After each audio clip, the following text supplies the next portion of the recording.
Pelea de gallos, cockfight! Come see the world's most beautiful roosters fly through the air and fight to the death! Cockfight! You can bet 2, 4, 8, or 10 on little red Pico Rubio!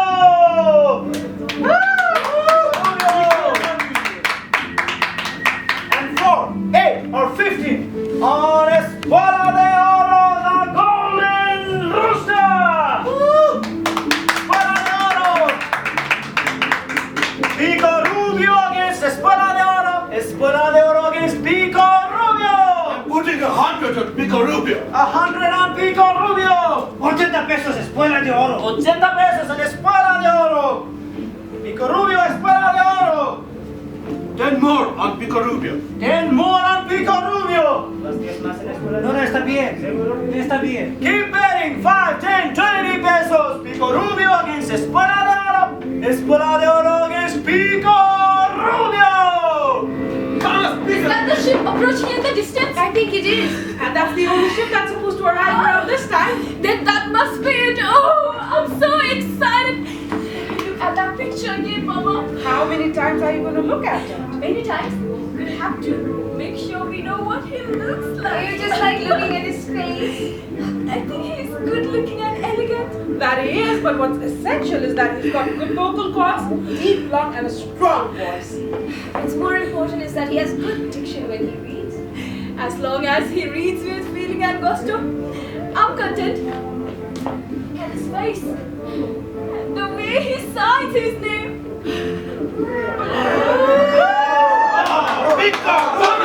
Kill him! Pico! Kill him! Kill him!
The gentleman who recommended him says he's the best lector west of Havana. Well, I'm glad, because poor old Theodore used to speak a little too much when he read to us. Sometimes it felt like sprinkles of rain were coming out of his mouth. Marela, the poor man was 80 years old. That he was? Have more respect, he died 3 months ago. Oh, I respect. But let the truth be told. The poor fellow, for 10 years he read to us. Oh, I loved him. I loved him like an uncle, like a grandfather. May he rest in peace. But he should have given up being a lecturer a long time ago. His heart couldn't take the love stories. He couldn't take the poetry and tragedy in the novelists. Sometimes we have to sit down after reading profound and romantic passages. That's why I liked him, because I knew that he read to us with his heart. But it was too much. It took him 3 months to read the last novel to us. It was The Wuthering Heights, and none of us wanted it to end, including you. Well, I hope this new lecture is as good as Theodoro, because the one who replaced him didn't last. Look! The ship is getting closer! Oh, I'm so excited! I just want him to disembark and have him here once and for all. He's probably going to bring a lot of new books from Argentina and Spain and France, because so many ships stop in Cuba.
Lend me some money, Cheché. Quantumas?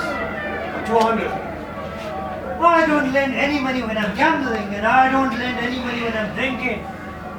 Are you going to make me walk home to get Just money? give it up. Give Are it you up. going to make me walk back to my house? This is not a good night for you. You have lost all your money. Lend me some money, Cheché. I'll pay you. Santiago, you are drunk. Give me some money and I'll show you my money. Come on. You got your lucky money. With your lucky money, I'll show you what I can do. And when are you going to pay me back? I guarantee you that I'll pay you back. You got to give me a word. I'll give you my word. You give me paper. I sign the paper. You got paper? No, I don't have any paper. Then lift up your foot. What do you mean lift up my foot? Lift up your foot, hombre. What the hell? Let me have What the sole of your What are shoe. you going to do? I'm signing my name on the sole of your shoe. What for? Proof. Testament that I'll pay you back. See ya. S for Santiago. How much are you going to lend me? 20. 20. Cheapskate. I'm writing 100. 100? 100. That's what I wrote. Cientos? Yeah, that's what Are you crazy? pay you back. I'm your brother, for God's sake. There's the ship. Wave your handkerchief. Do you see him? All the men look the same with their white hats. Why do I get so emotional every time I see a ship? Don't get mad at me, Mama. But I wrote the lecturer's name on a piece of paper with brown sugar and cinnamon and placed it in a glass of water. What for? Carmela, the pop reader, told me that if I sweeten his name, the reader would come our way. That's like casting a spell on him. But it's only sugar and cinnamon, and it worked.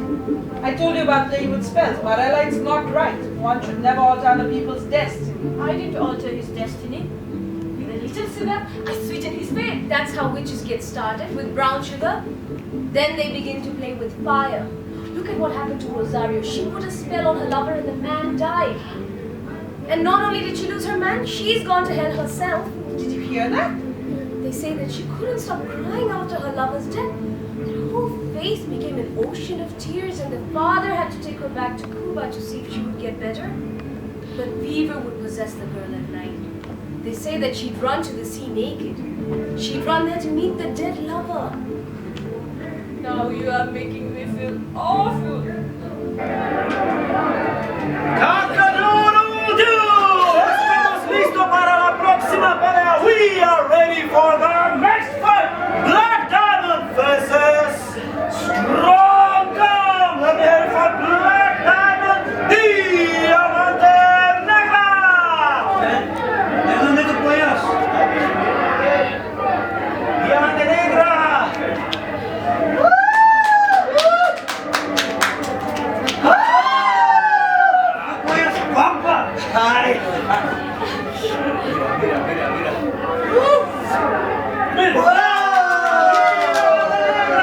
Diamante Negra contra Rasta Fuerte! Strong call!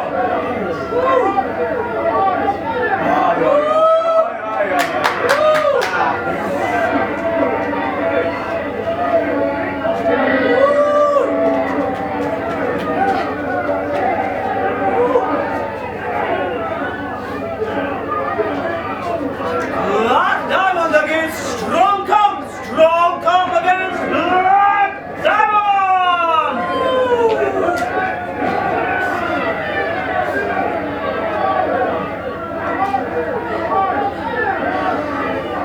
Lift up your foot again. What again? Lift up your foot and let me see What some for? of this. What for? I'm borrowing 200 more. No, you can't. You had things tonight. It's written already. Then cross it out. Cross it out. I can't cross it out. I got my totals there. Look, if I don't pay you, part of the factory is yours. Write it down. I want it in writing. Write it down. Okay, I'll write it down. There you go. Here, let's go. Well, put on your shoe, hombre. No, I'm not putting it on. Why not? See, this is our agreement, and I don't want it erased. Are you going to walk with just one shoe? Yes. Bastard. Adios. Well, there's no sign of him. Let's see if you spoiled it for us. Oh, don't say that, Mama. I'm so nervous. I think I'm going to pee on myself. Is it the man waving his hat? Is it? I can't see very well from here. No, he's got to be younger. How is he going to recognize us? I told him that I was going to wear a white hat. Oh, Lord. There are more than 50 women with white hats. I told him my hat would have a gardenia on it. Is it that man with the blue shirt? No, too fat. When you get back home, take his name out of that sweet water. Oh, I feel awful.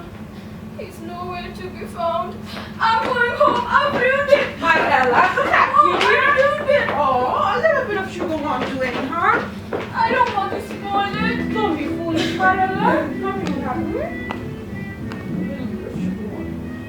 Senora Ofelia. Yes. The gardenia on your hat, am I correct, Senora Ofelia? Yes, Mama. Yes. I'm Ofelia. Juan Julian Rios at your service. Ofelia Alcalar. What an honor.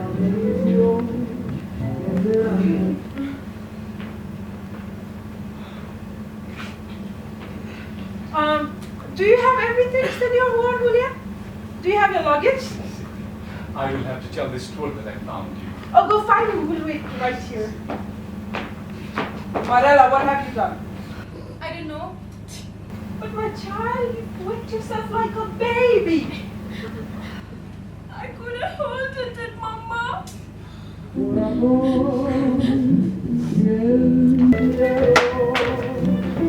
Are you here to see someone?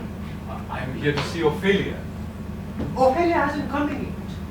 Can I help you? She told me that she'll be here around this time. She should be getting here soon. Can I be of any service? No, thank you. I'll wait.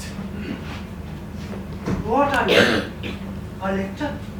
Yes, I am. I just arrived from the island. Today is my first day. If you are looking for a job, we are not hiring.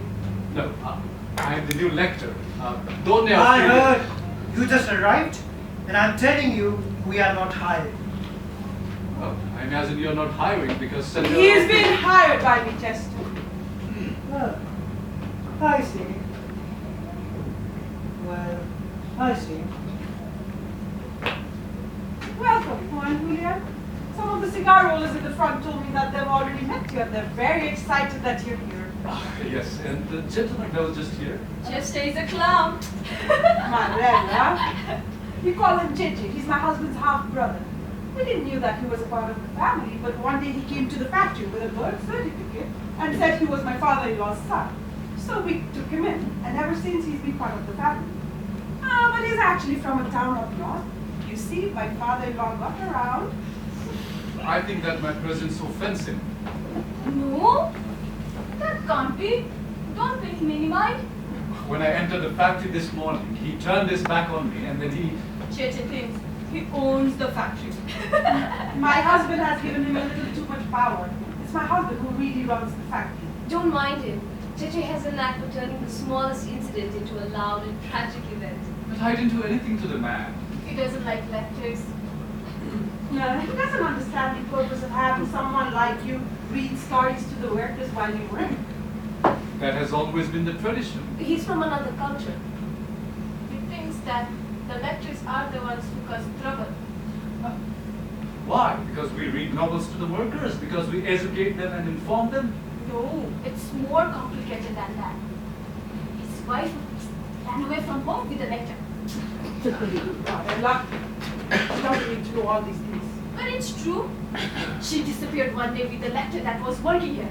And of course now Cheché is against all the lectures and the love stories they read. But he can't put the blame on all... He thinks that the love stories got under her skin. That's why she left him. That's enough, Marela.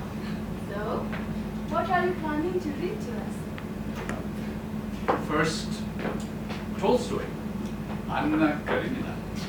Anna Karenina. See? I really like the title. Really? Is it romantic? Oh yes, quite romantic. Anna Karenina will go right to Cheche's heart. The poor man, he won't be able to take it. I could pick another book I thought. No, read Anna Karenina if that's the book that you chose. He needs to listen to another love story and let the words make nest in his head so he can find another woman. So, Senor Juan Julian, how do you like that pasta? Well, it's very, it seems like a city in the making. That it is. We're still trying to create that little city that resembles the ones we left back in the island. But it's curious that there are no mountains or hills here. Lots of sky, I've noticed. And clouds. The largest clouds I've never seen. As if they've soaked up the whole sea. And it's also flat all around. That's why the sky seems so much bigger here and infinite. Bigger than the sky I know back home. And there's so much light. There doesn't seem to be a place where one could hide. One can always find shade in the park. There is always a hiding place to be found. And if not, one can always hide behind the light. Really? And how does one hide behind light? Depends what you are hiding from. Perhaps the light itself? Well, there are many kinds of light. The light of fires, the light of stars, the light that reflects off the river, the light that penetrates through the cracks. And there's the type of light that reflects off the skin. Which one? Perhaps the light that reflects off the skin. That's the most difficult one to escape. Ofelia, why did Santiago come to work today? He went to Camacho's house. Is there a problem, Cheché? Quiero hablar. Will you come by later? I don't know. What happened to your foot? It's a long story, Ofelia. It's a long Did story. you fall? Did you hurt yourself? It's nothing.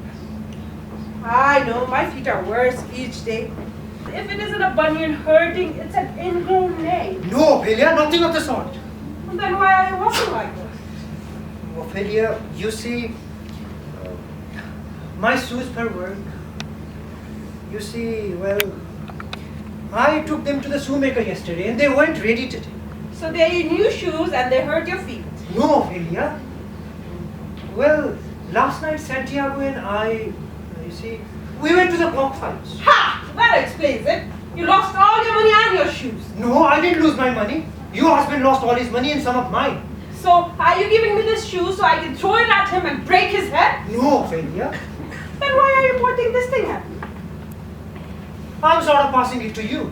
I don't have any money, Cheche. I'm not asking you for money. So, what's with the shoe? Are you collecting arms? Instead of passing the hat or the bucket, are you passing your shoes? Ofelia, you see here, right here, on the sole of my shoe, Santiago wrote me how much he owes me. And how much does he owe you? The total is here, right here. That's a lot of money. That's how much he owes me. Where did you get so much money from? I was with him. And you drank and you gave it all away. No, Ofelia. He wanted to continue playing. He didn't want to work back home to get more money. So I lent him what I had. He told me that he will sign my shoe and write the totals. And I trust him, he will pay me back. So what do you want me to do? Ofelia, this here is a bill or document. You're not serious. Yes, Ofelia, this here is an agreement. If he doesn't pay me, you see his initials? He signed this. He signed it. He told me if he doesn't pay me, another share of the factory would be mine. Get this thing out of my sight. Ofelia? I said get it out of my sight! But Ofelia? I don't know what went on between you and your brother, but I have nothing to do with it.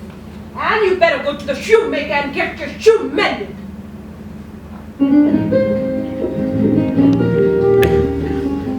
By looking at him, Anna Karenina saw his baseness so clearly that she could not get out any words.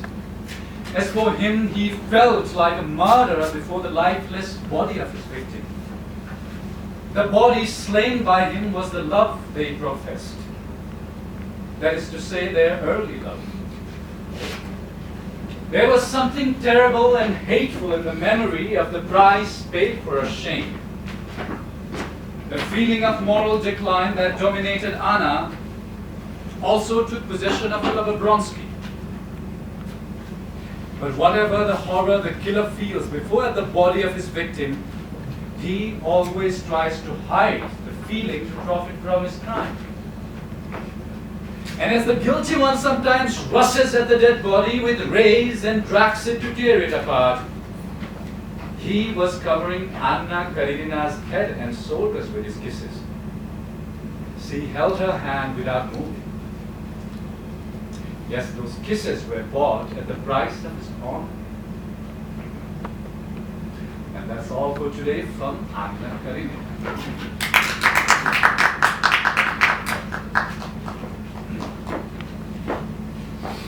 Why does he always end when he gets to the good part? So that to keep us in suspense. To keep us wanting more.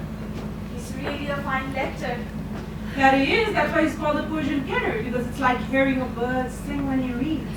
And can you smell the cologne from his handkerchief? Every time he dries his forehead with, the fragrance wraps itself around the words like smoke. Oh Lord, exactly what I expected. Now they will sigh and chat about the love story for hours. I heard that, Cheché. Yes, this is the part I like the most, when they start discussing things. For some reason I never hear the story the same way that you do. Neither do I. But maybe that's because we are men. You're being cynical. Don't pay them any mind. No, I'd like to hear what we have to say. You did well in sending for him, Mama. Only a fool can fail to understand the importance of having a letter read to us while we work. But Cheché is not very happy with him. That's because Cheche is a fool. No, I haven't said it. When I lived in Havana, I don't ever remember seeing a tobacco factory without a letter. As a child, I remember sitting in the back, listening to these stories. That has always been our pride. We cigar workers, we might not be able to read or write, but we can recite lines from Don Quixote and Jane Eyre. I just said, I'm afraid we're in for another tragic love story. I like the love stories. Me too. I would have preferred a detective story. They are not very literary, Chester. Well, I don't know about you, but ever since he started reading Anna Karenina, my mind just wanders to Russia. Me too. I have dreams. And they are full of white snow. Anna Karenina is dancing waltz with Brodsky.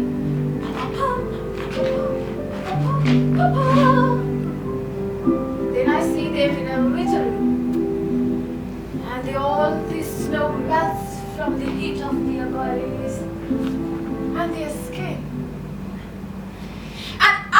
just want to borrow a fork from my friend Cookie Salazar and come to Russia. He chose the right book. There's nothing like reading a winter book in the middle of the summer. It's like having a fan or an ice box by your side to relieve from the heat and make a lorry time. And here the boxes. What was the last line? And as with beauty and passion, the killer throws himself Upon the body, he said, and drags it and cuts it. He covered her face and shoulders with kisses. Does it mean that when you are in love, your body is stolen from your life? No, the body robbed of life was their love, the love of Anna and her beloved. It must be terrible living that way. Why? How the three of them live. Anna, the husband, and the lover. It must be a nightmare. Of course not. Yes, it is. Anna said it herself. She was talking about it at the end when she said that her kisses had been brought by her shame. She's got to be miserable. Miserable? Enraptured, maybe. You don't listen to the story, Marela? Of course I'll listen to this story. Then you ought to know it is misery for her. And it's pure agony for the husband and for the lover too. He probably couldn't endure it for any longer if it weren't for some kind of hope. Then why did she take on a lover? She has no choice. It's something that she can't escape. The writer describes love as the thief. The thief is the mysterious fever that the poet has been studying for years. Don't you remember Anna Karenina's last word? She never remembers anything. Of course I do. I just don't cling to the every word the way you do. I don't try to understand everything they say. I let myself be taken. When one William starts reading, the story enters my body. And I became the second skin of the characters. Don't be silly, Marela. We can always dream. But you have to take the yardstick and measure your dreams. Then I'll need a very long yardstick. The kind that could measure the sky. How foolish you are, Marela. No, everything in life dreams. A bicycle? Dreams of becoming a bird. An umbrella? Dreams of becoming the rain.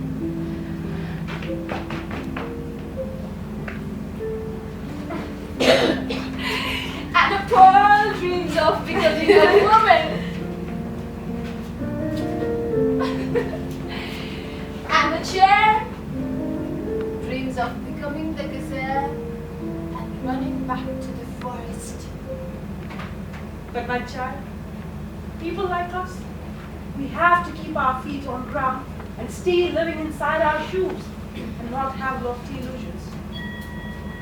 Ah, workday has come to an end. Good. I rolled more than 200 cigars today. And I wedded more than 1,000. That's what I like about eating the bands around the cigar. It's like marrying all these men without actually saying them. Men marry their cigars, my dear, and the white smoke becomes the veil of the bride. My mother used to say, when a man marries, he marries two women, his bride and his cigar. Are you coming with us, Conchita? No, Panamo and I are working till late. We'll see you at dinner. Adios. Adios.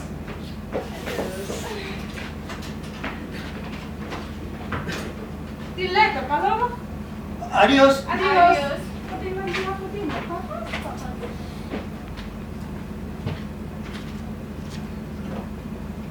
Is your father in trouble again? That's why. He is. How much did he lose in this time? Plenty. It can be a lot of money. Yes, you're right. And I don't know what good he gets from losing all that money. That's something we will never know.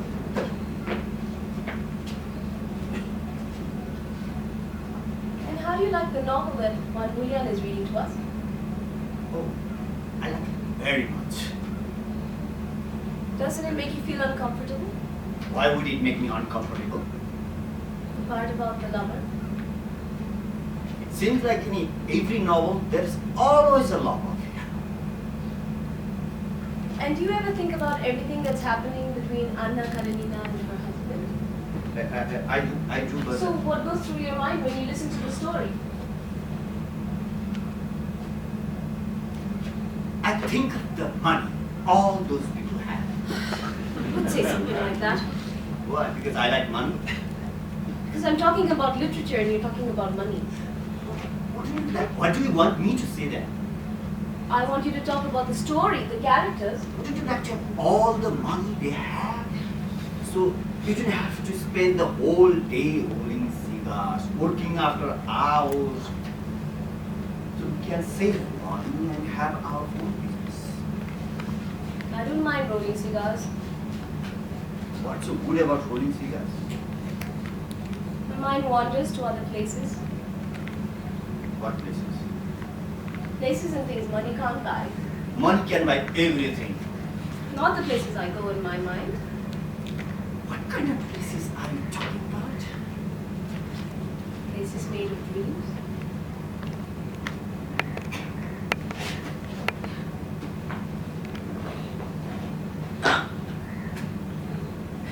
You are a strange creature.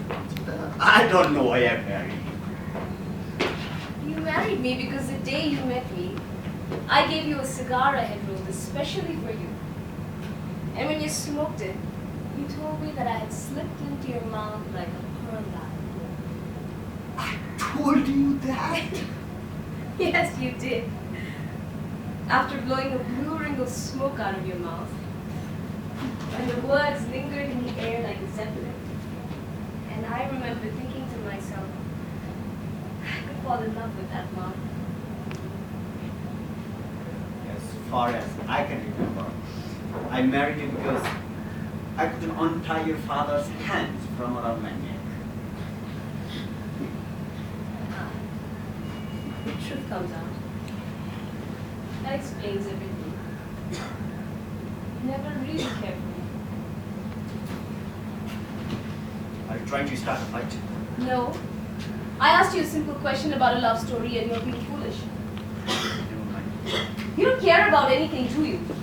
One Julian could be reading a book by Jose Marti or Shakespeare and everything goes in one ear and out the other. I pay the attention to what he reads. I just don't take everything to her the way you do. Well, you should. Do you remember the part of the book in which Anna Karenina's husband is suspicious of her having an affair with Vronsky? Do you remember when he paces the room like a lost animal? I know what you're getting at. I just want to have a civilized conversation. The same way the characters speak to each other in the novel. I've learned so many things from this book. Such as? Jealousy. For Anna's husband, jealousy is base and almost animalistic, and he's right. He would never want Anna to think he's capable of such vile and shameful emotions. But you can't help being jealous. It's part of your nature. Not anymore. Well, that's changed. I could see the husband so clear in the novel. How the thoughts would take shape in his mind, the same way they've taken shape in my own mind. I mean, not the same. No, not the same, because he's an educated man surrounded by culture and wealth, and I'm just a cigar roller in a factory. He's well-bred and sophisticated. I barely get by in life. But with this book, I'm seeing everything through new eyes. And what's happening in the novel is happening to us. Don't look at me that way. You might not want to admit it, but Anna and her husband remind me of us. Except I'm more like the husband. So, what does that make me then? Anna Karenina? You're the one with the secret love, not me. Ah, come on.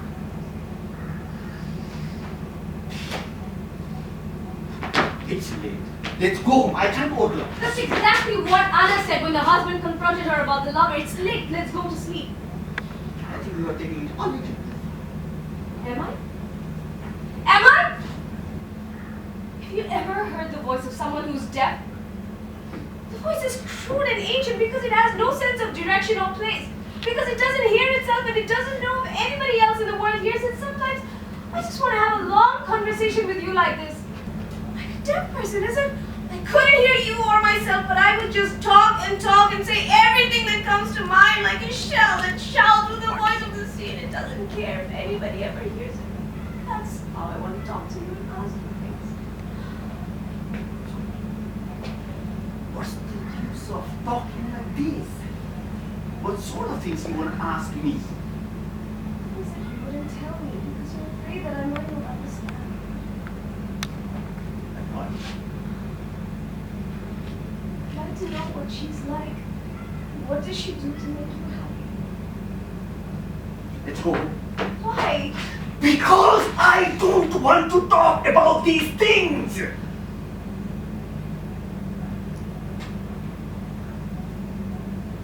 So what's going to happen to us, Marela?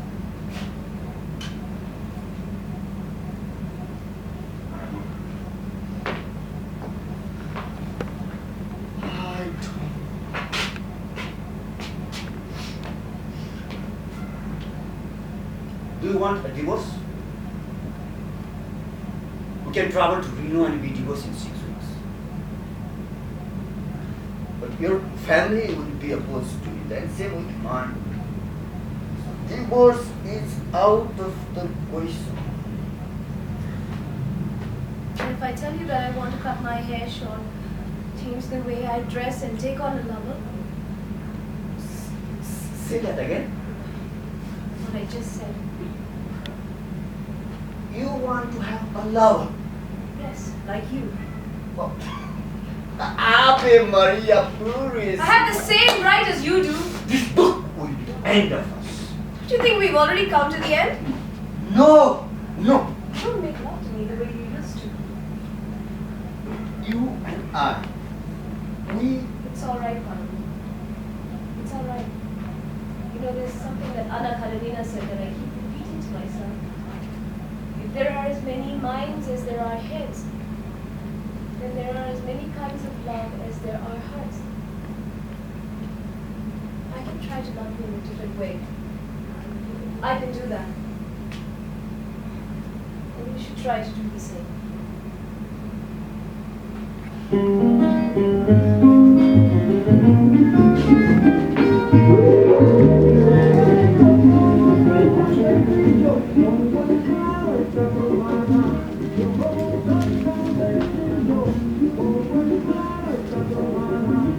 Ask your mother for some money to buy me a pack of cigarettes. She's not talking to me. I want some money to buy a pack of cigarettes. Ask him when he's going back to work. She wants to know when you are going back to work. Tell her as soon as I get money from Camacho to pay Cheché. As soon as he gets money from Camacho to pay Cheché. Tell him to give up smoking till then, and I'm not giving him any money.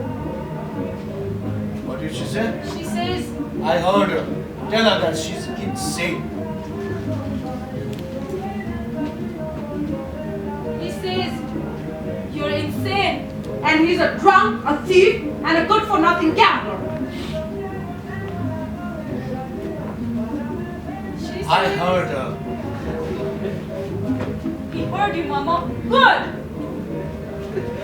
Good! She says, You're a crazy woman. Crazy woman.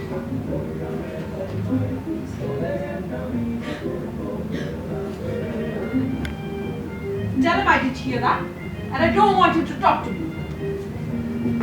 She heard. Tell him I don't want to listen to his barbarisms. did you hear that, Papa? She doesn't want to hear your barbarisms. Tell her. Marela, come here. Marela, come here. Marela, come here. Wait, Mama. It's not your turn. Marela. I can't be here and there at the same time. This This is insane. Well, both of you heard that. Tell her I'm going to the pawn shop to sell my wedding ring. He should have done that long time ago. She's right. I should have done that a long time ago. Before his fingers get numb. She's right. My finger got numb. Not like everything in his body. No, she's wrong. Not like everything else. See? I was right. Nothing works in his body except for his rotten teeth to chew away money. I'm leaving. Marela, come here. You can fight without me.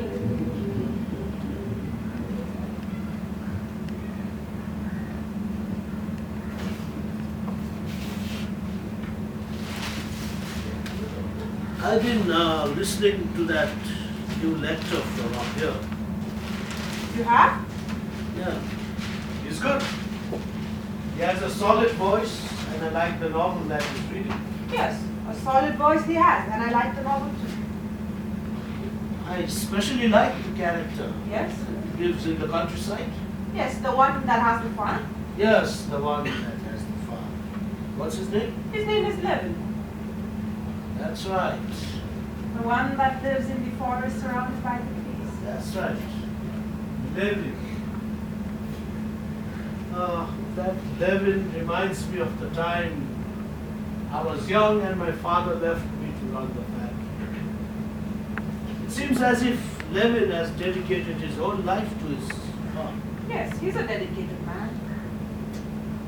I used to be like him. Yes, he used to be like him. I like the part of the story in which Anna's brother is going to sell his estate next to Levin's, and Levin counseled him not to sell it.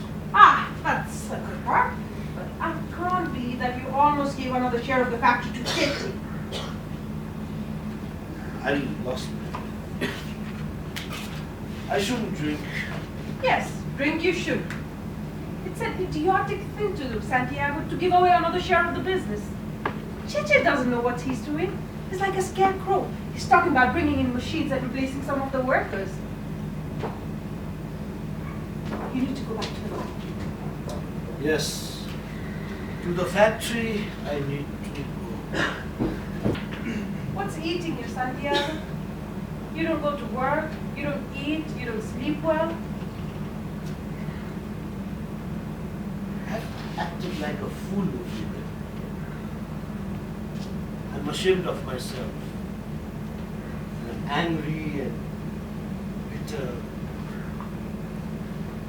I don't know how to shake off this damn anger. Do you want me to call a doctor? No, I don't need a doctor. You can't go on like this, Santiago. Sooner or later you have to go back and face the workers.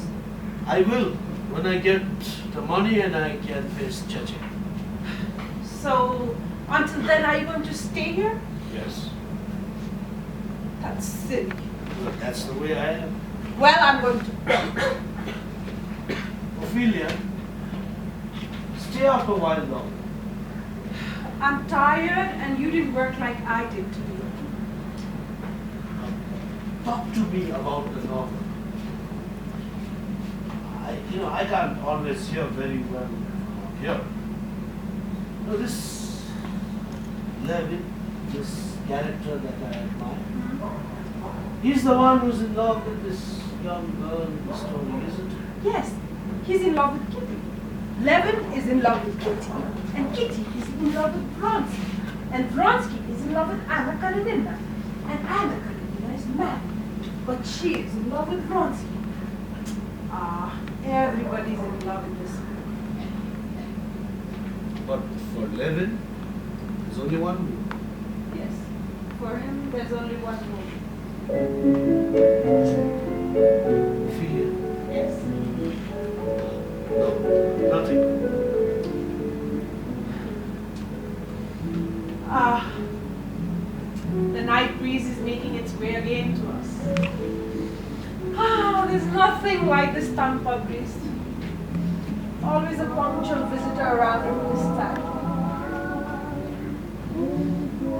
You know, Ophelia, every time I gamble, I try to repeat the same motions.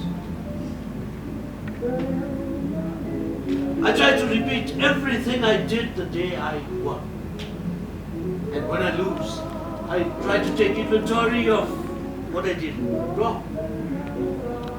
I think to myself, did I get up from bed with my left foot first?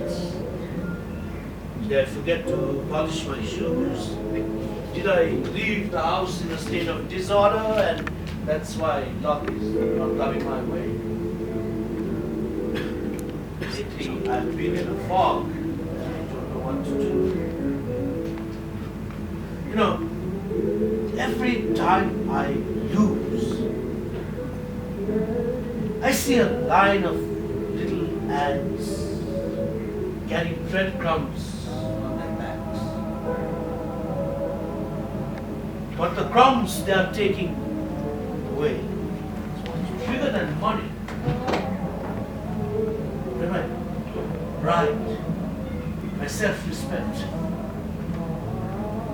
my dignity. Have I lost you too, Ofelia? Have I lost you? How can you say that you've lost me? If you'd lost me, I would be here by your side. If you'd lost me, I would be here for you. How can you say that?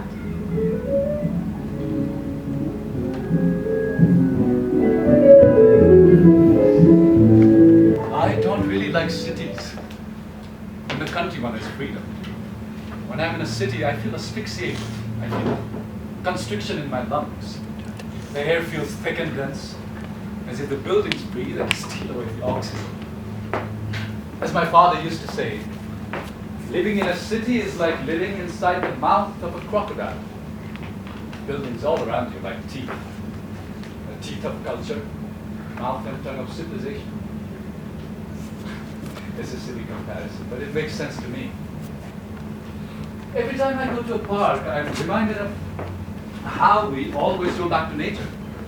We build the streets and buildings, we work 5 to 6 days a week, building and cementing our hearts, and down come tumbling trees and nests. A whole paradise of insects. And all for what? On Sundays we return to the park where you could still find greenery, the verdure of nature. Yes, you're right. I don't know what I would do without my walks to the park. Why did you choose to read Tolstoy? Because Tolstoy understands humanity like no other writer does. That's a good enough reason to read him. Someone told me that at the end of his life, when he knew he was going to die, he abandoned his house and he was found dead at a train station. The same as, perhaps I shouldn't tell you this. Well, he was probably on his way to visit God. That was always much specific. Pardon me, but I must go.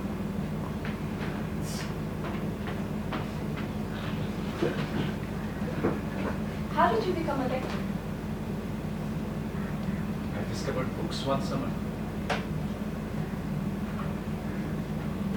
My father owed a lot of money to a creditor. We had to close ourselves in our house and hide for a while. For my family, keeping up appearances was important. We had to pretend that we had gone away on a trip. We told the neighbors that my mother was ill and she had to recuperate somewhere else. We stayed in that closed-up house for more than 2 months while my father worked abroad. I remember it was hot and all the windows were kept closed. The heat was unbearable. The maid was the only one who went out to buy groceries. And while being closed up in our own home, my mother read books to the family. And that's when I became a listener and I learned to appreciate stories and sounds of words.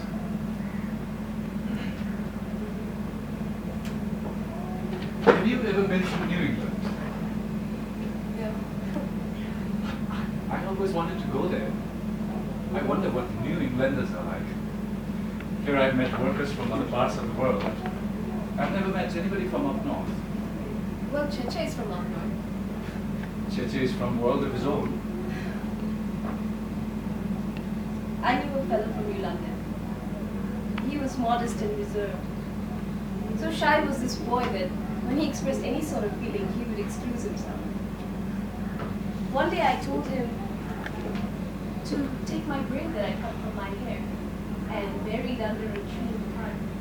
I explained to him that back in the island, most women cut their hair once a year when the plants and trees are pruned for the feast of St. Candelaria. I told him how women offer their hair to the earth and the trees for all the greenery and the fruits to come. And I gave him my little braid in a box and told him to bury it under a tree in the park. The boy looked at me with a strange face and said that he'd be too embarrassed to dig a hole in the middle of the park in front of everybody. So that's when I took my braid back from him, dug a hole, and put him to shame. And from then on, he never talked to me again. So he's the only person from Cuban that I've met. Do you still cut your hair 2nd of February? Yes. My father always does my daughter a very good. Your father? And why not your husband? It should be an honor for any man. If I were your husband, I would find an old, wise banyan tree and I would bury you there by its roots. And I'm sure it would accept the offering like rainwater. Well, I'm cutting my hair short like Clara Bow, so that will be the end of that ritual. I would offer to find a strong-looking tree, but the ritual won't count if it's not done on February 2nd. I believe everything counts if you have faith. So are you telling me that I should pick a strong-looking tree? Yes, if you wish. Why me? Because you offered to. And because you're the reader of the love stories. And anybody who dedicates his life to reading books believes in rescuing things from oblivion. So is there a story in your head? There will be the day I cut it. And that story will come to an end. How does one read the story in your head? The same way that one reads a face or a book. Then we shouldn't bury your hair under a tree. We should place it inside a manuscript. The same way the Victorian woman used to press flowers or lock of hair inside the pages of a book.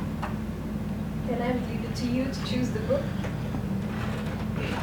How about this one? Hair would be in good company with Anna Karenina. Then close your eyes and choose a page.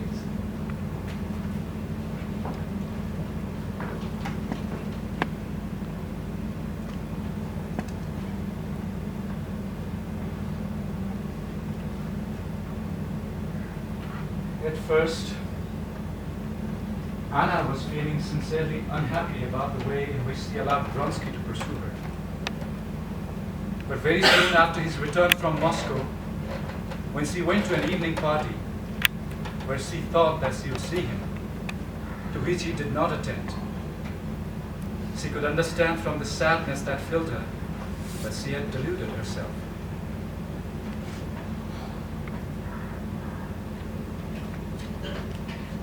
Here.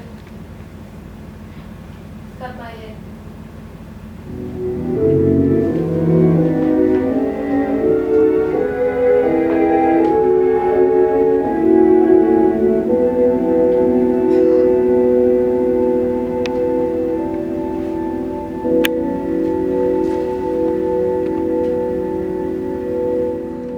Anna Karenina had started a new life, and she could not put together the shame, the horror, and the happiness that she felt. Before falling asleep, her thoughts would be filled with unbidden and vulgar words, which she saved in silence. Even later, she couldn't find appropriate words to express the complexity of her feelings. And her own thoughts did not reflect the impressions of her soul. Anna Karenina had started a new life. And she could not put together the shame, the horror, and the happiness that she felt. Before falling asleep, her thoughts would be filled with unbidden and vulgar words, which she saved in silence. Even later, she couldn't find appropriate words to express the complexity of her feelings.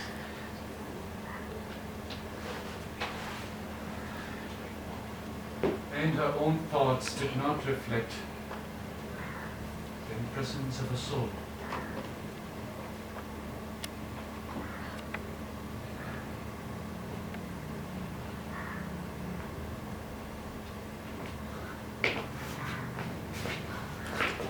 Karenina had started a new life, and she could not put together the shame, the horror, the happiness that she felt. Before falling asleep, her thoughts would be filled with unbidden and vulgar words, which she saved in silence. I'd like to stop seeing you, Karen. Where do you want to meet? In my room, where we could be. Impossible. Then we should meet in a hotel. Hotels are cold and impersonal like hospitals. Like hospitals? Yes, every guest is looking for a remedy. Whether it's temporary relief from the world or a temporary rest from life. Then we should meet in a hospital, because sometimes I detect sad trees in your eyes after we make love. Then I must have a terrible malady. Yes, and I recommend that you buy a canary and hear it sing 5 minutes a day. And what if I can't find a canary? Then you should come to my place and hear me sing while I take a shower. I am not. Come in! I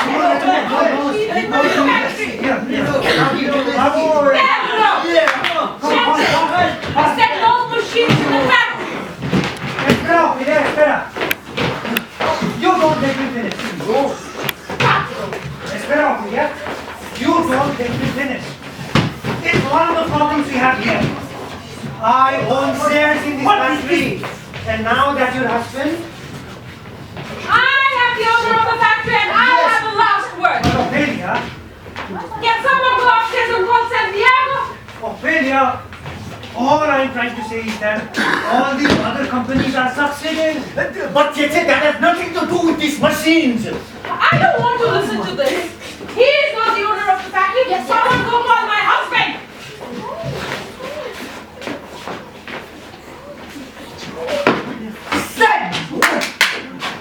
Let's back up here. Just let me talk. I am trying to make a point and you don't let me speak. Let the man talk, Mama. Ofelia! Ofelia! All I'm trying to say is that all these other companies are succeeding. I can name them all. Caprichos, Santiago, Petit Bouquet, Regalia de Salon, Conchitas, Conchas, Pinas. They all have the leads. Laugh! But they don't roll cigars like we do. Yes! It doesn't matter how they roll their cigars. That's what I'm trying to tell you. It matters to us. Yes. Yes, matters to me. Then we are never going to get anywhere. And who is in a hurry to go anywhere? Are you going somewhere, Conchita? No? Are you going somewhere, Mama? I wouldn't mind moving to the dinner allowance to see my grandma. In that case, I am going to Spain. And I'd like to go to Russia. I am not joking here. I am talking about the modern world. Modernity, progress, advancement. If working with machines means being modern, then we are not interested in the modern world. Yes! Yes! Silencio! Silencio! Do you want to see our sales records? Do you want to see our records? I don't have to see our sales records. I know how much we sell and we're not doing that badly. How can we be doing so well when our place go up 2 employees? One employee, Cheche. The other one was your wife. And she left on her own accord. My point is that Machines are stealing our jobs! I have been given more shares in this factory, and from now on, I'm going to set things straight. But why did he get the owner of this factory? Hold on, wait a minute. Do you want to know what is the problem we have with our factory? What? Do you want to know? We are stuck in time. And why are we stuck in time? Because we are still operating in the same way we used to 20, 30 or 40 years ago. Wait. And why are we stuck? Working. We are stuck because we are not part of the modern century. We are still rolling cigars the same way Indians rolled them hundreds of years ago. And what's wrong with that? I mean, we might as well walk half naked, wear feathers with bones in our noses, Ofelia? Perro. There are machines that do tobacco stopping at the speed of light. Branching machines, Sweeping machines. Oh, these machines! Will there be any worker left? Are you kidding me? The workers operate the machines. The workers are the Leonardo machines. over at the Aurora factory Leonardo says... is a lecturer. What does he know about the machines? But he doesn't talk about the machines like you do. But I can tell you what he says. He's always talking about maintaining our ways. The method. The word process we use. What we brought with us from the island? We brought these to roll our cigars. We don't need an apparatus or whatever it is. Leonardo is a lecturer. That's why he doesn't handle machines. And lectures are being fired from every factory because nobody can hear them read over the sound of the machines. And that's another thing I want to talk about. I don't know about the rest of you, but I am not interested in giving any more money from my pocket, from my wages, to hear a lecturer read me romantic novels. It's literature, Cheché. Literature, romantic novels, it's all same to me. No, it's not the same. We learn things, and the words he reads are like the breeze that breaks the monotony of this factory. Well, some of these companies are Senor now Justice, allow me to say something. My father used to say that the tradition of having readers in the factories goes back to the Taino Indians. He used to say that tobacco leaves whisper the language of the sky. And that's because through the language of cigar smoke, the Indians used to communicate with the gods. Now, obviously, I'm not an Indian, but as a lector, I am a distant relative of Kasik, the chief Indian, who used to translate the sacred words of the deities. The workers are the laborers, the ones who listen quietly. The same way the Taino Indians used to listen. And this is the tradition that you're trying to destroy with your machine. Now, instead of promoting and popularizing the machine, why don't you advertise our cigars? Or are you working for the machine industry? He's right. We need more advertising so we can sell more cigars. Let's face it, Chester, workers' cigars aren't popular anymore. Moving pictures now feature their stars smoking cigarettes. Valentino, Douglas Fairbanks, they all are smoking little fags and not cigars. We can go to Hollywood and offer our cigars to producers. You are being cynical. No, Chester, no. I am warning you. This fast mode of living with machines and cars affects cigar consumption. And do you want to know why, Senor Chester? Because people prefer a quick smoke, the kind you get from a cigarette.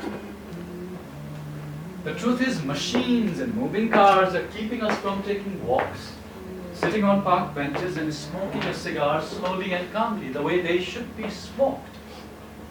So you see, Chester, you want modernity, but modernity is actually destroying our very own industry. The very act of smoking a cigar. I can step out of the room if you all want to take a Oh, vote. you don't need to leave the room. It's obvious that we want you to stay. Yes. No, let's do this the democratic way. We are in America. I will step out of the room and you vote. Go ahead, Chester. What's going on here? Ah, good. I'm glad that you're here. We're about to take a vote. What are you voting for? Machines. Cheché bought a stuffing machine. And do the workers want machines? No. No, Papa. So, what are you voting for? Do it the American way. And what's the American way if everybody said no? You talk to Cheché. Everything has gone up to his head. He's talking about getting rid of the lectors. Wait a minute. Is that true, Chester? I just asked the workers if they wanted to continue to pay the lecturer. That's all I did. And I was about to step out of the room so the workers could vote. You're not going anywhere. You stay here. And Santiago, I'm glad to meet you. Juan Julian Rios at your service. I've heard that many factories are getting rid of their lectors. Is this what we want, workers? No. No. Come on, raise your hands if this is what you want. Let's vote. Bravo. Raise your hands. 1, 2. 2 votes. Then that's the answer. We are not getting rid of Juan Julian. I have good news for you. We are coming up with a new cigar brand, and it will be called Anna Karenina.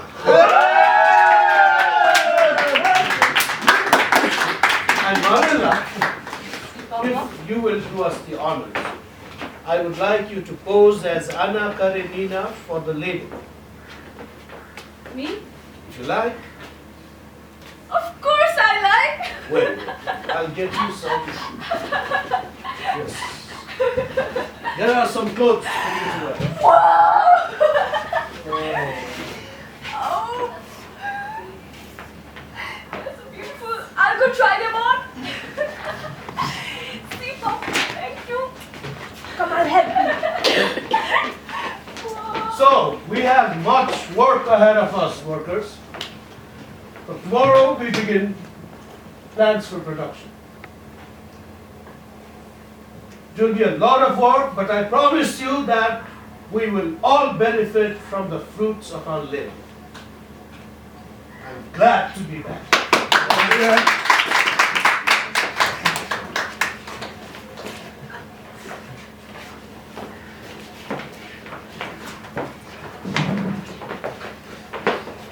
What are you voting for? What is this new cigar brand you are talking about? We don't have the money. And what of this apparatus that you brought to our factory? The sales are down. You haven't been here. The price of tobacco coming from Cuba is sky high. Should we spend our money buying machines then? We can benefit.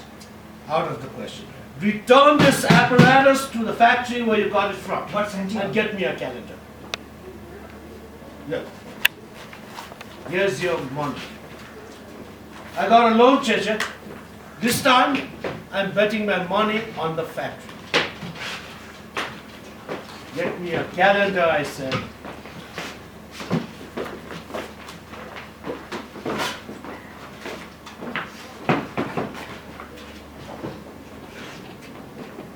What's today's date? the 21st. How can it be the 21st when you've already crossed out the 21st on the calendar? That's how I do it. You might have a problem, Cheché. What kind of a problem do you think I might have? You're crossing out a new day before you start taking part in it. What's the use anyway, when nothing changes in this place? That's not a good attitude. What do you want me to do? Get rid of this crap one day. Why don't you get the kind of calendar that I have, the kind that you tear pages off? And do you think the pages of a calendar can make a difference in one's life? Of course. Something as simple as crossing out your own days even before you start living them can have an effect on the mind.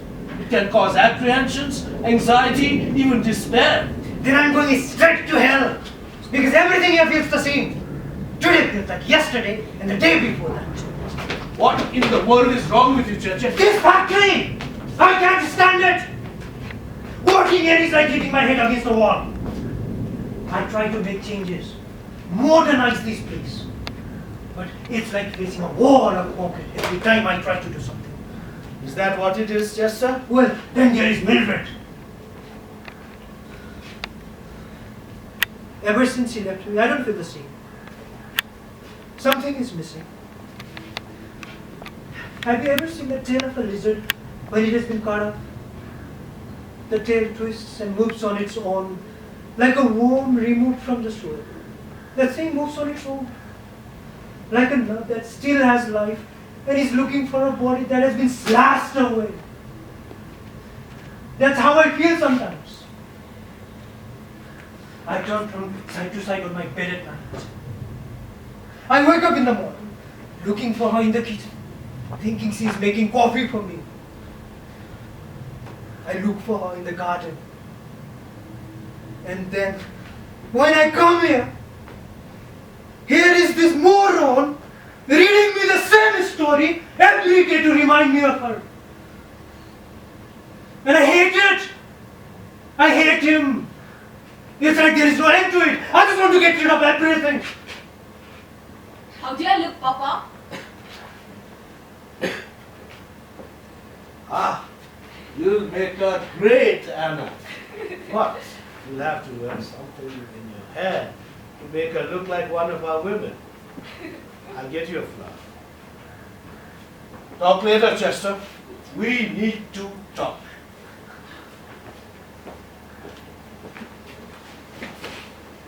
So, do you think I can pose for this label? You look beautiful. Ha! Who is this Russian lady? Do I pass the test? You look wonderful. Your father is right in choosing you. I think it's going to be a great picture. I am looking for my book. I think I left it here. I didn't see it. No, it's not here. I must have left it outside.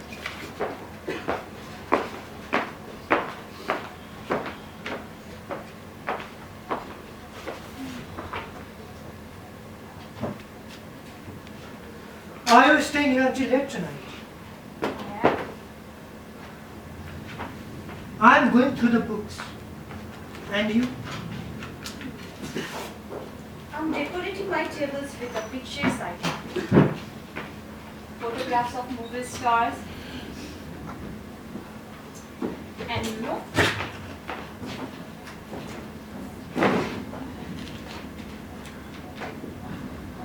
this of a street in Moscow.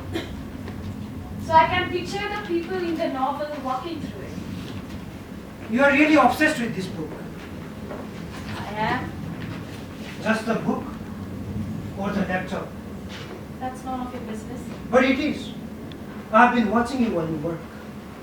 What are you doing looking at me when I work? You have to pay less attention to the reader and more attention to what you are doing. Oh. You are just trying to find any excuse to get rid of the letter. Next thing, you'll tell my father that he is distracting all the workers. As a matter of fact, he is. He is distracting you. Some of the cigars you rolled today were faulty, and you are going to get the same tickets as everyone gets. Yes, the new letter is getting to you with Anna Karenina. I don't let any letter or book get to me. Sure. You probably remember your wife every time he reads a page. My wife is dead to me. Dead behind her eyes. So everywhere you look, you see her. Do you want to see some of the cigars that you have ruined today? Show me. I pride myself in my work. I am one of the fastest rollers in this whole place. But fast isn't always good, Marela. Nothing's wrong with it. Here, feel it. Hollow, a soft spot. Thank you, Chester. Is there anything else? Can I start tasting now? As a matter of fact, there is something else. What, Chester? Sometimes you get so distracted by this story that I've seen you take shortcuts when you are rolling. What kind of shortcuts? Sometimes you bring the cigar to your mouth and bite the end of it instead of reaching out for the knife. You see me do that? Yes, I have seen you do that, and a lot more. Really? Yes, when your mind wanders away from work, you go far to one little restaurant. You forget the base jar, and you lick the last tobacco leaf, as if you're sealing a letter to a lover. Or playing with the mustache of a Russian man. Is that what it is, little Marela? You're forgetting. You're playing with some man in your mind and forgetting that you're bringing the cigar to your mouth and licking it instead of pasting it. Oh, Chester. Do you actually forget that we work in one little factory where it gets real hot in the summer and we have to wet the tobacco leaves because they get dry after heat and they need moisture, just like the wet lick of your tongue. Don't look at me that way, Chester. Then how do you want me to look at you? Don't touch me. Why not? Because I don't like it. But I do. Every time I hear this story, I do see my wife. Get away from me. Please come closer, Marela. Get away from me. Come closer, Marela. You don't know. Please. Get away from me. Don't you ever touch me, you cabron.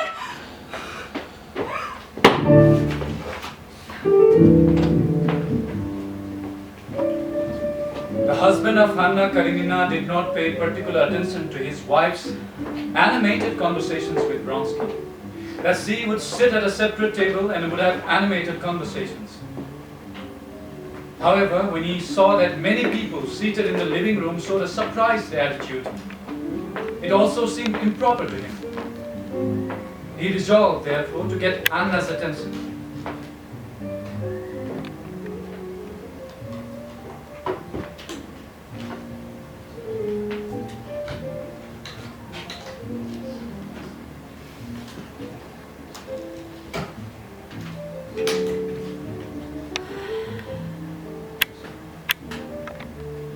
What time did you meet your love? At the agreed time. What time is that? It changes like the mood. Where do you meet him? Is at this place. I can't tell you these things. Why not? Because that's the way it is.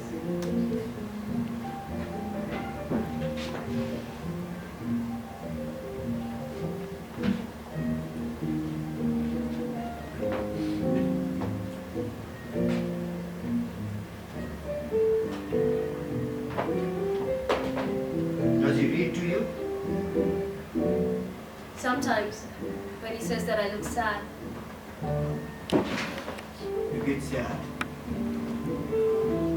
it's not sadness, sometimes I feel frightened. Frightened of what? Frightened of something I've never felt or done before. But isn't that what you wanted? Yes! But sometimes I can't help the guilt.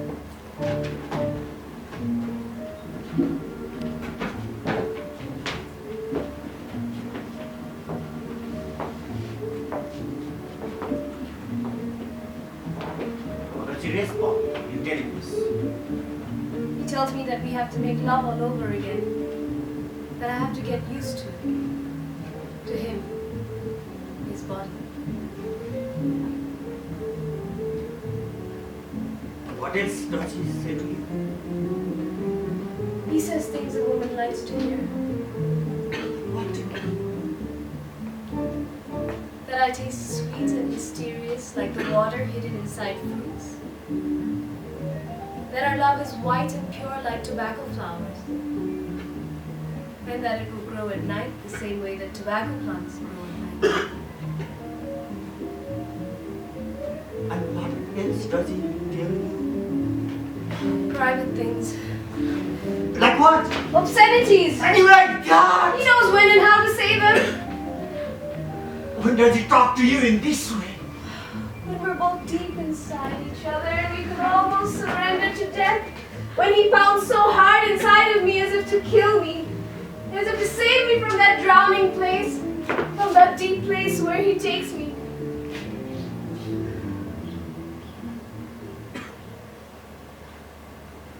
I see.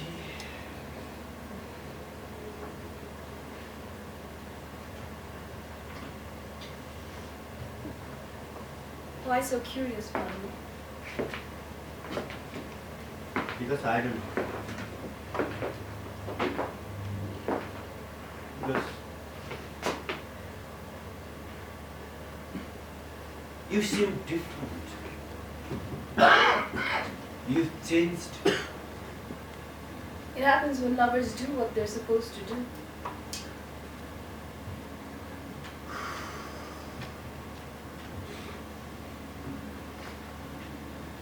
You ever talk to him about me? Yes. I wanted to know why he stopped loving me. What did you say? I told him it just happened one day like everything else in life. What was his response when you tell him this? He wanted to know what I felt. And I told him the truth. I told him that I desire and love him just the same. What's he behind that? He wanted me to show him how I love you. To show him on his body. And what did you do? It was terrifying. nobody could occupy that space for me. It would be impossible. But he did. He did. And it was as if everything was so recognizable, as if he knew me all along. And his room became a theater, and his bed a stage. And we became like actors in a play.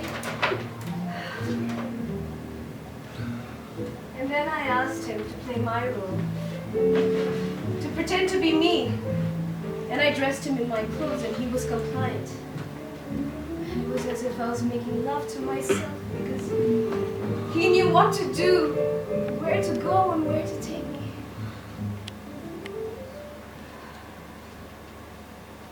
So, Show you what? So, what he did to you, how would you do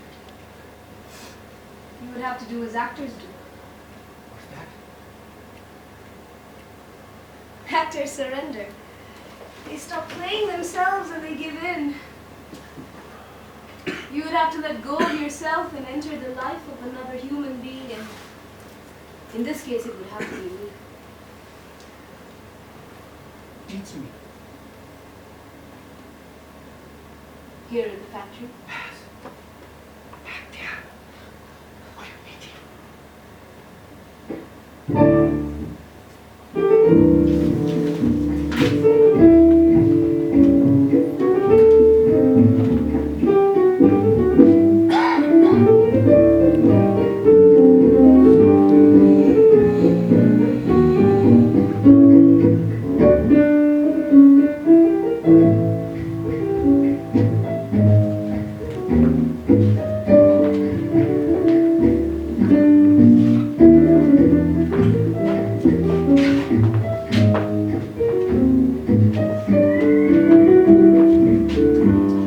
Did you get enough from Santiago? did I get enough rum? Tell her how much rum I got. He's got enough rum to get an elephant drunk. So in that case, give me some before anybody gets here so I can calm my nerves. What are you nervous about? Oh, I've got a heart of a seal. Whenever I get excited, it wants to swim out of my chest. Let's have a drink, the three of us.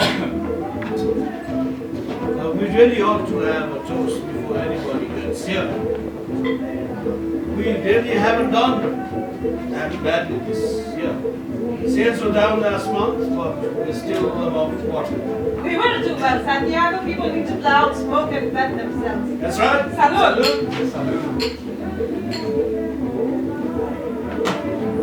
Let's bring out the lanterns.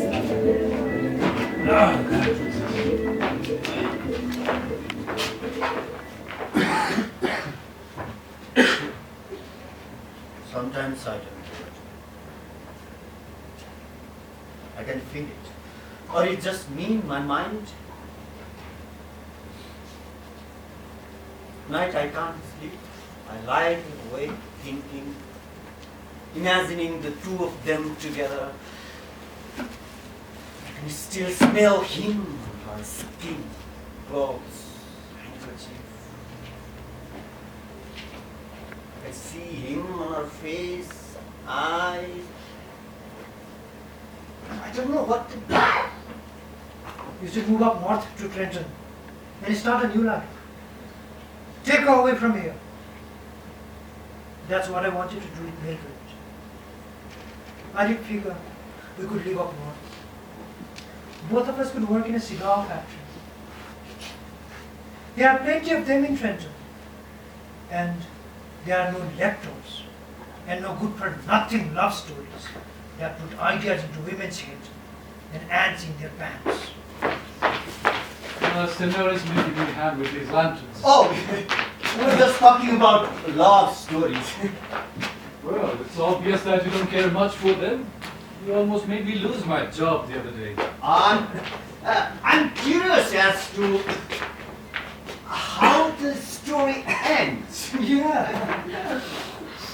Just as you never think of killing the lover, I would have shot the son of a bitch a long time. The husband would probably choose a duel instead of killing the lover in cold blood. I would have killed the bastard. A long time. That's not how things were done in those days, Chestnut. The husband is a coward and a stinker. I didn't see husband as a coward. He might be more clever than three of us.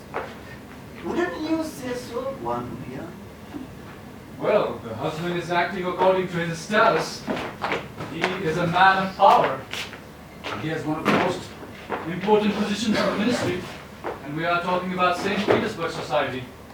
Everyone knows each other, and he doesn't want Anna's affair to turn into a big scandal.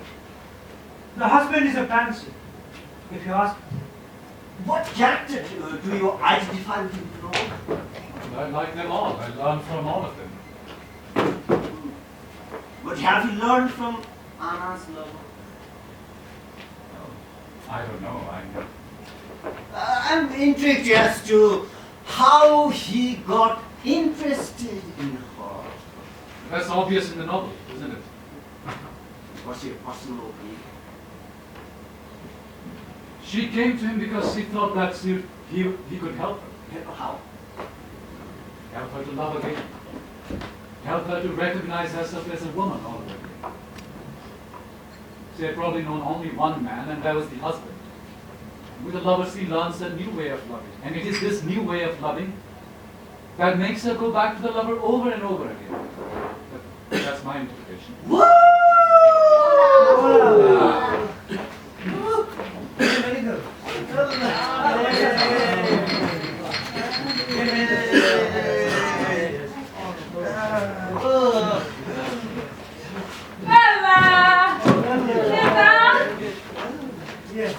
Good, you're all here. Today we are celebrating the whole day. Give me another drink. Remember, you have a speech to make.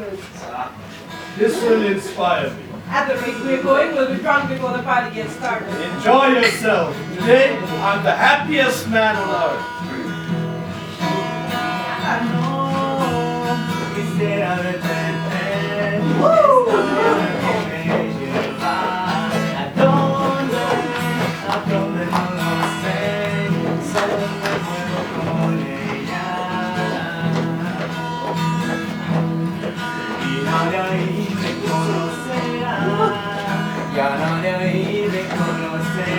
Are you drinking without me? Of course not. Come have a drink with us. Where's your sister?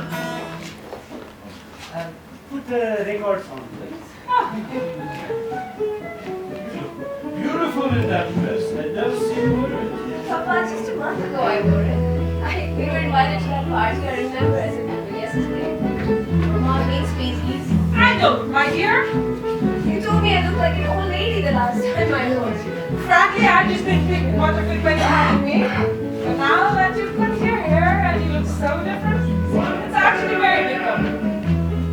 You do look very beautiful. My love. I like paisleys. They remind me of gypsies and Ofelia. You actually look very bohemian. That's true. Gypsies, Paisleys look free, as if they come from a floating world.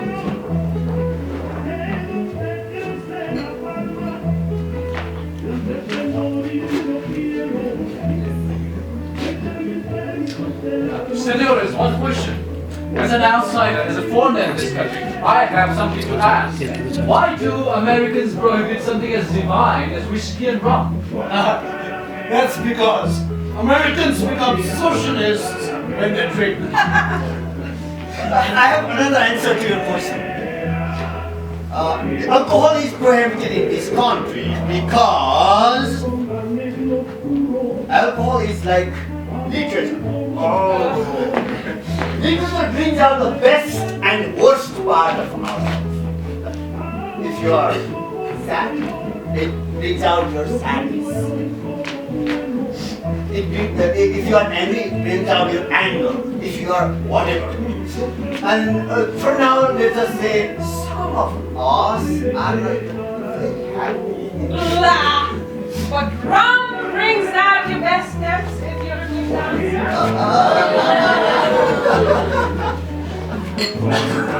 But if you have two left feet, it's better you don't dance at all. pobres de la tierra, quiero yo mi suerte echar. Con los pobres de la tierra, quiero yo mi suerte echar. El arroyo de la sierra me complace más que el mar.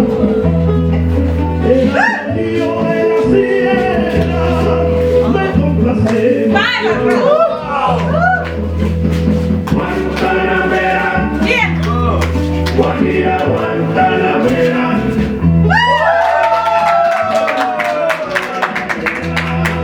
Guajira, Guantanamera. Tiene el leopardo un abrigo, en su monte seco y pardo. Tiene el leopardo. So let's face it, sinners! Americans are good at making movies, radios, cars, but when it comes to dancing, that's why I think alcohol is prohibited in America, because most Americans don't know how to dance. That's why we can dance. We got dance yet. Why? Because I have an announcement.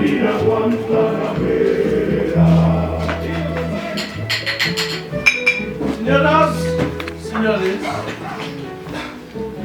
we have taken time from work today to drink, dance, and to celebrate the new cigar brand that we're launching into the market.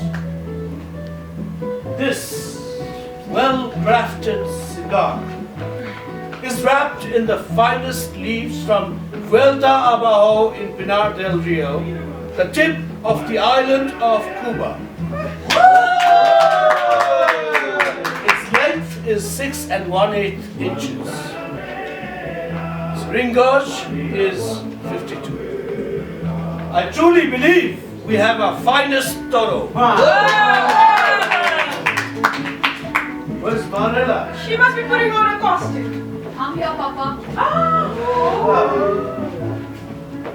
Let me look at you, my little blue sky. But my child, you look so beautiful.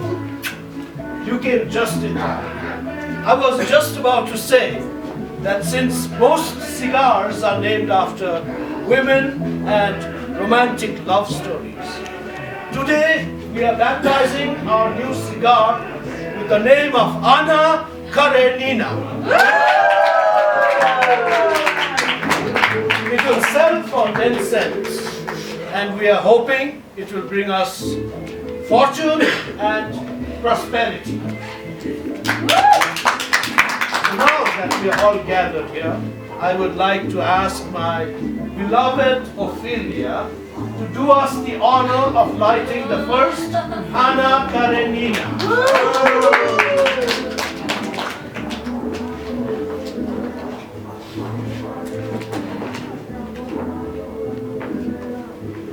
Well,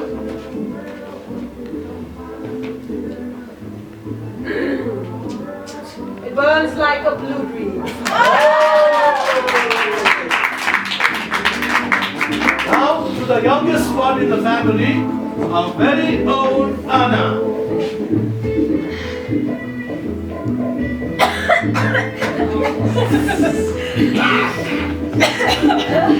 Lovely.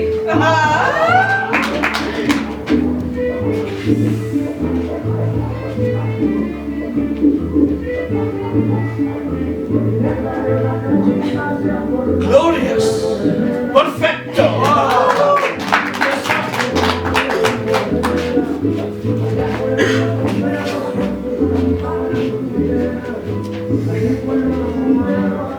Burns well. Nice aroma. I smell a hint of cherry. This is our finest horse.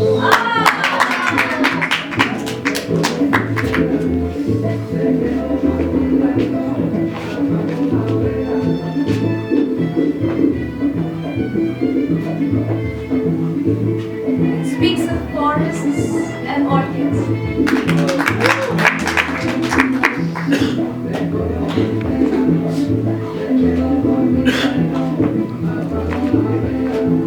Magnifico! Definitely like birds, you know. You forgot one only. Can't forget our lecturer, who brought us the world of Anna Karenina.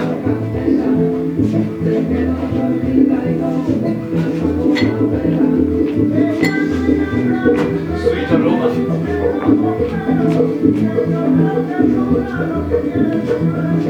Ah, it smiles like sunset. It has a little bit of cocoa beans and cedar in it. I believe we have a cigar. We do have a cigar, senors. We have a champion. Indeed, we have a champion! Papa, let's go out into the streets and tell the world about our cigar. Let's give our cigar to the people. And go bankrupt, my child? No. I propose gunshots. A gunshot? Santiago, you're drunk. Stop drinking. No inauguration is complete without breaking a bottle or firing gunshots. I propose 2 gunshots then. No, it can't be 2. It's got to be 3. Then I'll shoot the 3rd one. Just Let's aim go. up high. Rojita Buddhacharya, just aim up high.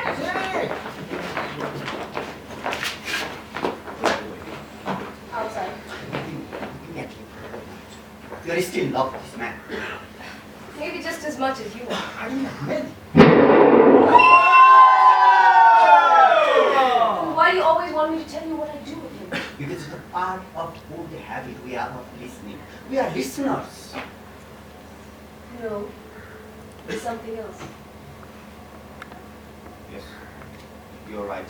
There is something else. And it's terrible sometimes. Nothing makes sense to me anymore.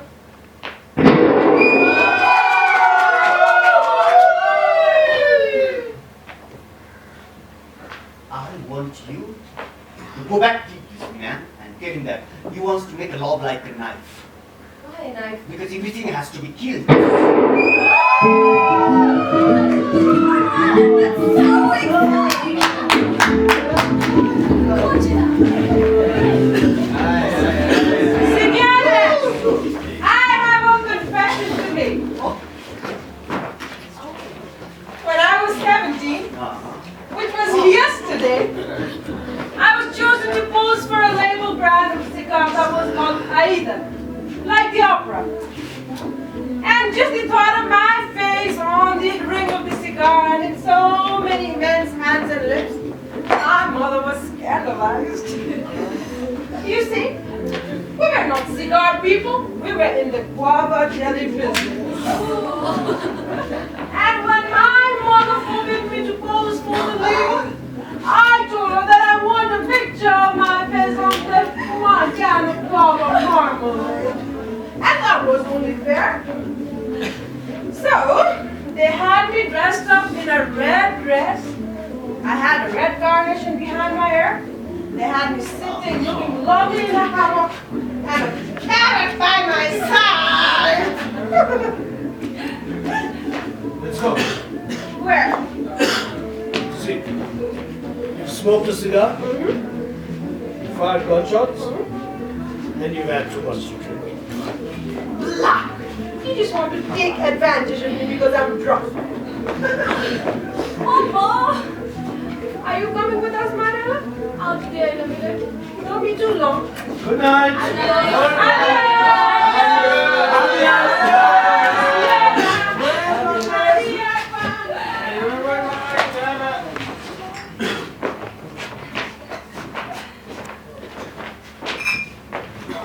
Let's go home.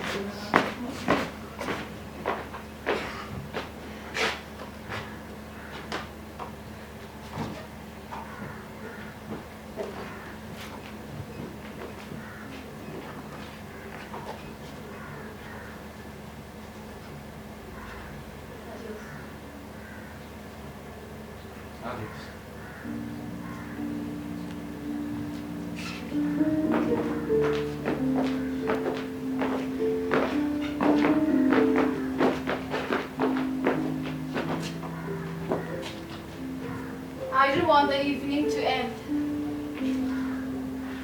I could stay up all night. I don't want to sleep too much.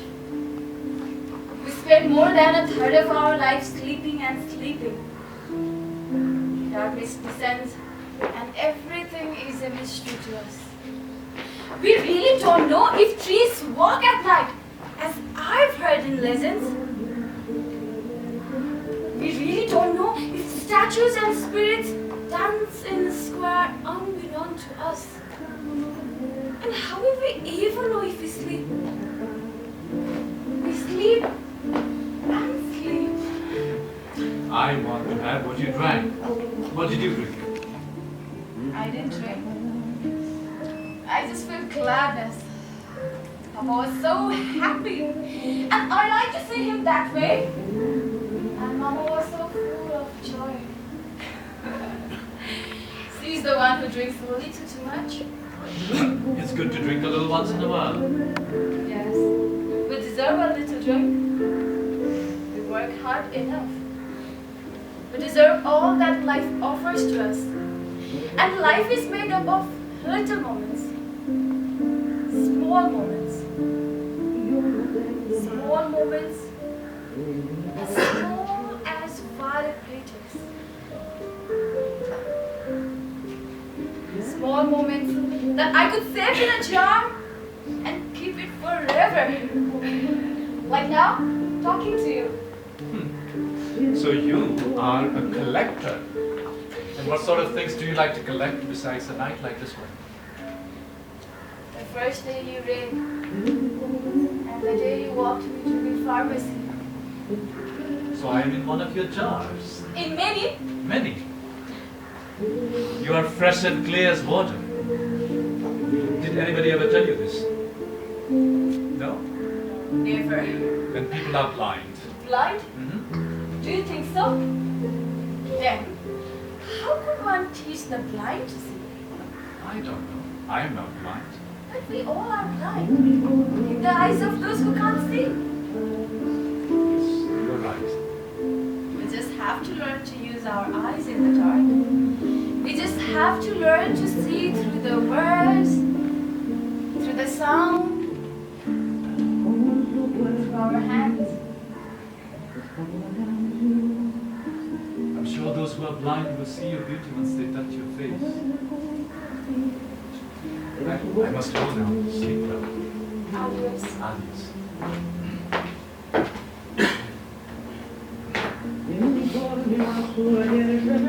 Juan Julian, Yes. lend me a book. What book? The book in your hand. Oh. I promise I not to get ahead of the story. Well, bring it tomorrow morning or I won't have a book to read. May you dream of angels. And you too.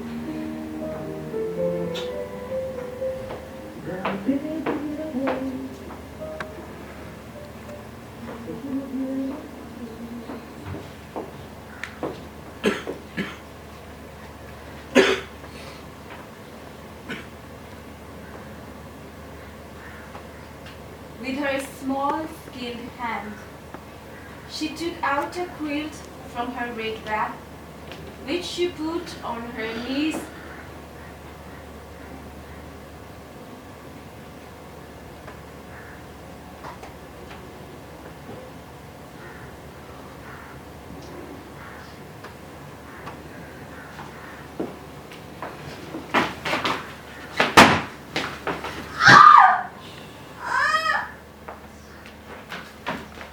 Where is Cheché? He hasn't come in yet. I hope someone will get you the key to safe. Boy who delivered these boxes is out there and he wants to get paid. I can go to the house and ask Mama for the keys. No, you got to help me to take an inventory of these boxes. Well, as soon as I'm done with this. I don't know why Papa isn't here yet. He's probably still in bed. He did drink. Yes, you're right. Mama's probably putting cold compresses on his forehead right now. It always happens.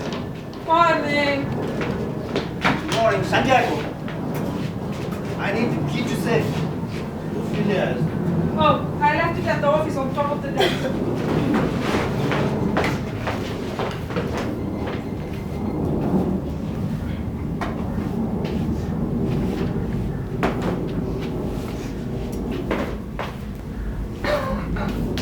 Cheché?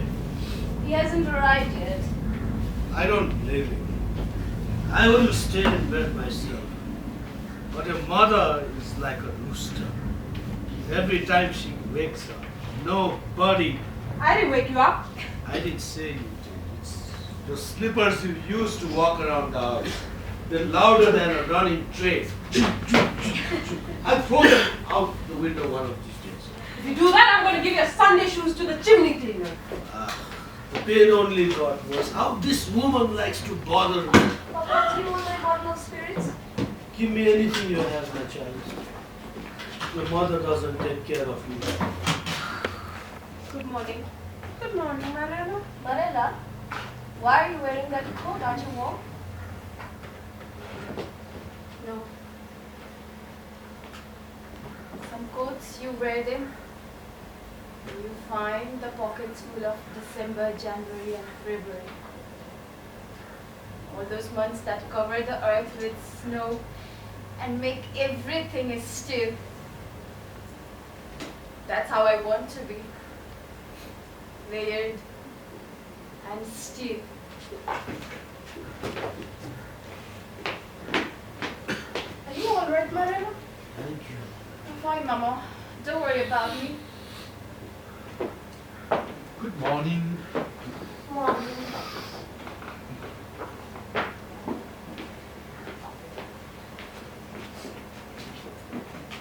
Here's a book. Thank you. Cheché coming yet? He's just late. Come sit down. One Julian is going to start reading to us. Today I will begin with Part 3, Chapter 13 of Anna Karenina.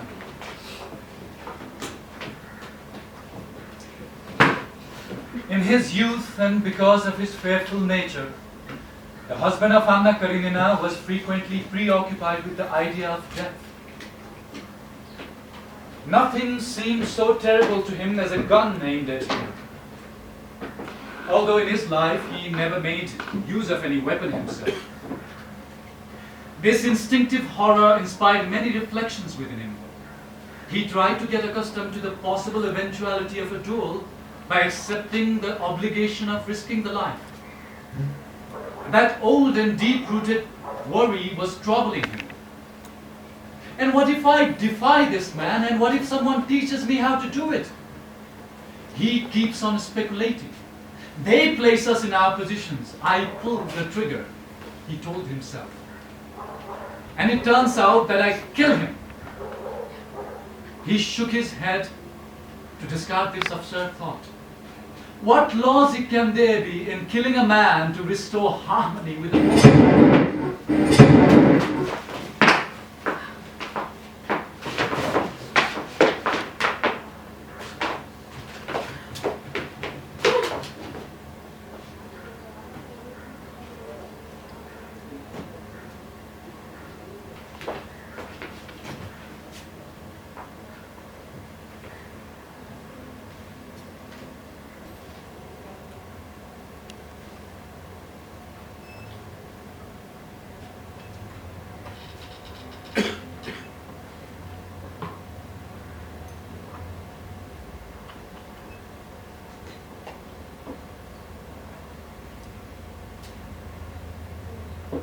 What silence.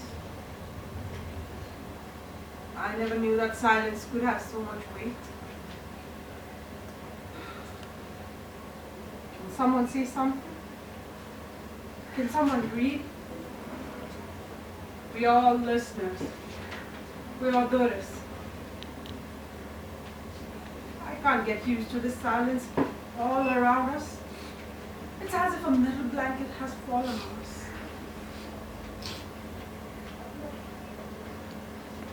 The same silence we had in our last life electrified. No. Silence is much louder. Much louder. Much louder. That is because Juan Julian died before his time.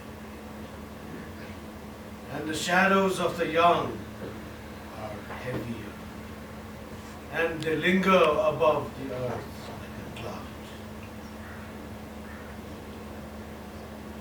I should have written his name on a piece of paper with brown sugar and cinnamon. So his spirit knows that he is welcomed in this factory. And he can come here and drink sweet water.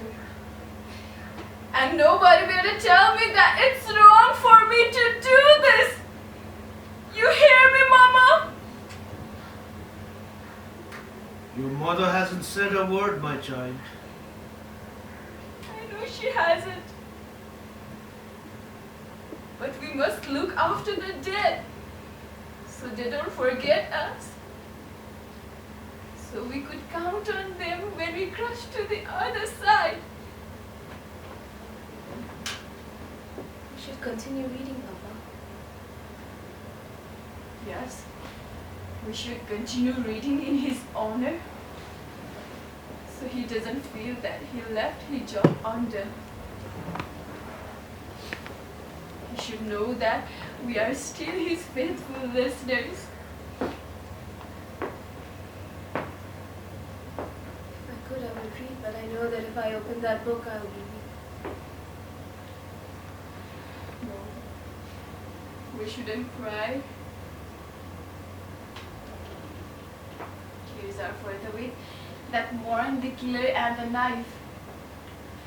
And the trickle of the blood that streams from this factory all the way to the house where he was born. Can someone read something? Here.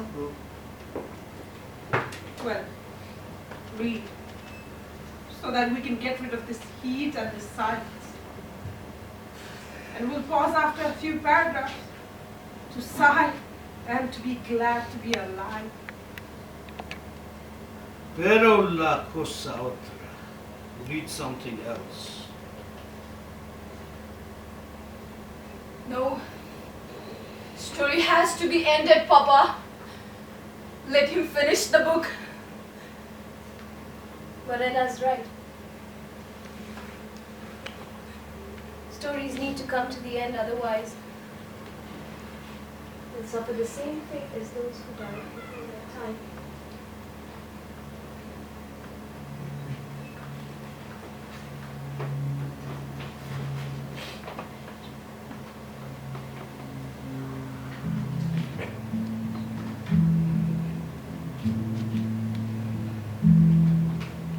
Como gasto papeles recordando, como me haces hablar en silencio, como no te me quitas de las ganas, aunque nadie me vea nunca contigo.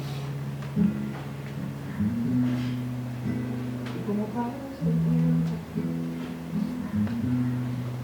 que me pongo sobrando,